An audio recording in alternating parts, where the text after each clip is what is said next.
जैसे पुण्यात्माओं दास के साथ तो बहुत बार बनी है ये कहानी। ये पिछले संस्कार थे, वो भक्ति अंगड़ाई लेती थी, तो कई बार एकदम ऐसी मन की स्थिति हो जाती थी, जैसे हम किसी ने कोई कटु वचन भी बोल दिया उससे दुखी भी होते हैं, या कोई टेंशन बनी हुई होती है, या किसी के प्रति और वैसे द्वेष बना हुआ होता है, तो वो कति खत्म हो जाता। बिल्कुल सपने काफी देर तक सोचते कि उसने ऐसा कष्ट दिया था, निकम्मा आदमी है, ये मन में ही नहीं आती। और ऐसा आता जैसे अपने से दिखाई देते, कोई टेंशन किसी प्रकार की अपने आप नष्ट हो जाती। काफी देर तक, मतलब कुछ देर तक रहती वह, उसके जाने के बाद फिर देखते हैं वही जो की तो वैसा ही उसने ऐसा कर दिया, देख उसने ऐसा नहीं करना चाहिए था। और वो चिंता, वो टेंशन फिर स्टार्ट हो जाती। तो वो एक मेहर की लहर थी, यानी अपना दुश्मन भी मित्र दिखाई देता था। वह लहर ऐसी हिलोर उठी। अब क्या बता है, जैसे इन महापुरुषों ने भी यही बताया कि सचखंड में ये सुख है, सचखंड में ऐसा सुख है, सतलोक में ऐसी सुविधाएं हैं, वहां चलेंगे बिल्कुल ऐसे ही सृष्टि होगी, लेकिन मृत्यु कभी नहीं होगी। अब पुण्यात्मा अगर हमारी यहाँ मृत्यु ना हो तो गर्मी सर्दी ने तो देख लिया, हम इतने ढीठ हो रहे हैं, कोई बात ना, इसके तो हम सहन करने के आदि पड़ गए। और बुढ़ापा ना हो फिर हम कदे भी ना जाओ, उड़ा तो तेरी हमने वहाँ की, और गेला मृत्यु हो, बता इस मृत्यु ने, ये तो सबसे बुढ़ा काम। सारा जीवन जिस व्यवस्थापक के करने में लगे रहते हैं, मेरे तो बुढ़ापा जब लास्ट एज आती है इसकी, सब तक सारा शरीर कंडम हो जाता है, उठा जाता ना बैठा जाता, ना काम करती ना जाड़ करती। पहले तो कह रही यही टूट ले इस पे, और फिर आ गई हम के दूध गड़े। तो परमात्मा कहते हैं जो सच्ची भक्ति नहीं करते, कहते जीवित जग में जूती पड़े फिर जब दौड़े छाती। परमात्मा ने बहुत गहरा ज्ञान समझा है पुण्यात्मा, यो गणे दिन में समझ में आओगा आपके, क्योंकि आप पहले कक्षा के बालक हो, कोई दूसरी कक्षा का, यानी कोई 2 वर्ष से, कोई 1 वर्ष से, कोई 6 महीने से, कोई 1 महीने से, तो लगे रहना इसमें, क्योंकि ये कोर्स है कंप्लीट, और ये आखिरी सांस तक पढ़ना पड़ेगा आपने। जब तक आप पृथ्वी पर हो, ये समझ लो आपका प्रवेश है इस विद्यालय में, इस कॉलेज में, और जब ये तुम्हारी पढ़ाई पूरी हो जाएगी तब यहाँ से चले जाओगे, यहाँ नहीं रहोगे, सतलोक जाओगे सीधे, वहां सुविधा मिलेगी सारी इस पढ़ाई से।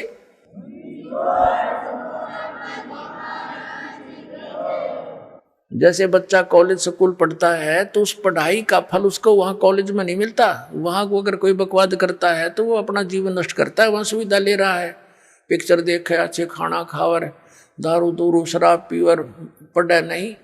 तो यहाँ जो अन्य कार्य हम कर रहे हैं ये इस कॉलेज के नियमों के विपरीत है, ये नहीं करने आपने तो यहाँ से अपनी पढ़ाई करके खूब मेहनत करके भक्ति करके, और ये सुविधा आपको सतलोक में मिलेंगी। दो बच्चा स्कूल कॉलेज में पढ़ता है, उसकी सुविधा उनको बाहर फील्ड में मिलती है, वहाँ नहीं मिलती। वह परमात्मा ने ये दास भेज दिया आपके लिए यहाँ टीचर बना के, और आप स्टूडेंट विद्यार्थी हो। और ये आधुनिक इंस्ट्रूमेंट ये गॉड गिवन है, ये ना समझना मनुष्य की खोज है। ये मनुष्य यही था, 4 युग हो गया, पिछला इतिहास देख लो। एक रेडू में बुग्गी जितना स्थान होता था, और उसमें 6 खच्चर जोड़ के घोड़े और घसीटे फिरा करते ये मानव। कहाँ थे पहले, इनके पास मिट्टी के कटोरे में रोटी खाया करते, कसोरों में। तो ये मालिक ने दिया है कि एक का टीचर बतेरा घर बैठे पढ़ा करेंगे, सुना करेंगे बच्चे अपने मालिक के सारे लेक्चरों को। ये दास लेक्चर देगा, भगवान का दिया हुआ ज्ञान घर बैठे सुनेंगे और पढ़ा करेंगे, गदगद हो जाएंगे घर पर बैठे। ना ये इंस्ट्रूमेंट मनुष्य बना दे, या भूल है जीव की, सपने में भी ना सोचना। इसलिए दाता ने दया करी, यह भी से बने ये टीवी टावी, ये पहले ना बने। 5500 वर्ष हो गए कलयुग ने बीते हुए ने, अब यह पिछली पीढ़ी आनी थी, इसलिए मालिक ने आपको शिक्षित भी किया, और ये सुविधा इंस्ट्रूमेंट दिए, प्रोजेक्टर दिया, आप इतनी दूर बैठे आसानी से प्रमाण देख सकते हो, निरसन से हो जाते हो, 1 मिनट के अंदर ज्ञान समझ में आ जाता है।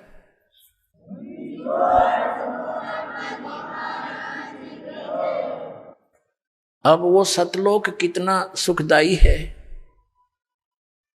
मन तू चल रे सुख के सागर, सुख सागर किसे कहते हैं, जहां दुख नाम की चीज ना हो, केवल सुख ही सुख हो।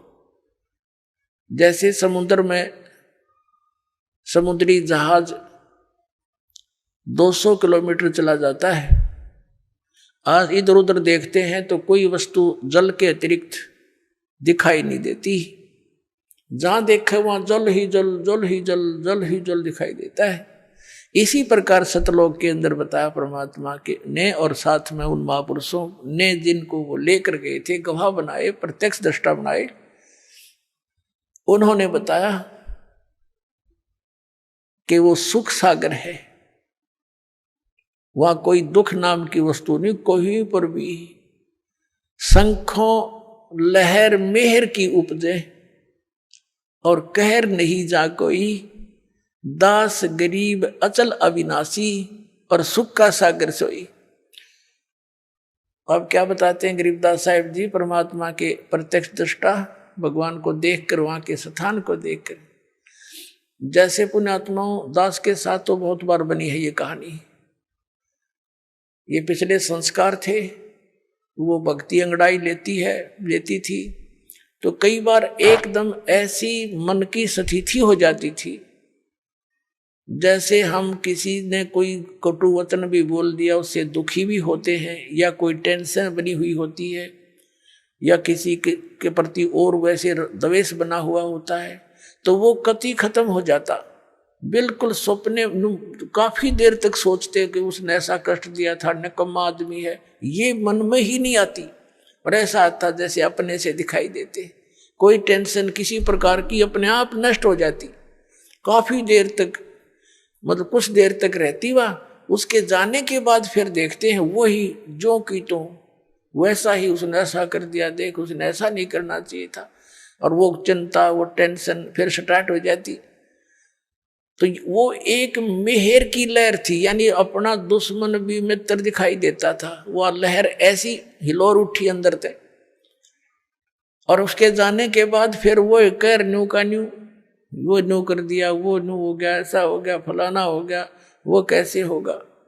तो ये कहर की लहर शुरू होगी, वो मेहर की लहर थी। तो गरीबदास साहिब जी कहते, शंखों लहर मेहर की उपजे, वह सारे ऐसे उमंग उठे, किसी के प्रति द्वेष से नहीं हो सकता, करने से चाहने से नहीं हो सकता, वह व्यवस्था ऐसी है। और वहां कोई राग द्वेष की बात तक हो ना, कोई अभाव नहीं किसी चीज का। यहाँ तो हम डाकू बन गए, धनी बन के लिए लुटेरे बन गए, डाके मारे, रिश्वत लें हैं और मिलावट करे, 36 पंगे पाक जुगाड़ सा जोड़े, सुखी होना चाहे, दूना दुख हो जाता है। इससे पाप इकट्ठे हो जाते हैं आपके सिर पे। वो धन तो आपके पास रहना नहीं, किसी और कारण से निकल जाएगा, और पाप सुरक्षित रह जाएंगे, वो तूने भोगने पड़ेंगे आप जी ने।